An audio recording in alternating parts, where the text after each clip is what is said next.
ښه دوستانو، ویل کېږي چې دلته متحده عربي اماراتو کې نوی قانون پیل کېږي. په کال کې به دننه خامخا رخصتي کوئ. که مو ونه کړه مطلب وطن ته پکې لاړ نه دی نو تاسو به جریمه کېږئ، مطلب مخالفه به درپسې راځي. دا خو ډېره بده نه شوه. ها داسې هېڅ هم نشته.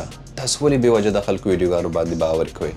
ګوره مخکې هم ویډیوګانو کې تاسو ته محسوس وارې ویلي دي چې په سوشل میډیا کې ټول کسان سم نه دي. په هر چا باور مه کوئ. خو خیر بیا هم نه کېږي ځکه چې یو شی یو ځای کې وګورئ نو خامخا سړي زړه داسې وي چې دا به حقیقت وي او که به نه وي. په هر صورت زه خو شته یم که نه، ستاسو دعاګانې خو شته دي. ګورئ دوستانو، دا کومه خبره چې د څو ورځو په دې خوا خواره شوې ده چې په راتلونکي کې مطلب راتلونکي کال نه کوم کس چې دلته متحده عربي اماراتو کې یو کال مسلسل پاتې شي، مطلب یو کال کې وطن ته په رخصتۍ لاړ نه شي، نو د کسانو پسې به مخالفه راځي. داسې هېڅ هم نشته، نه کم قانون دی، نه تر اوسه پورې رسمي سرچینو دې په اړه څه ویلي دي.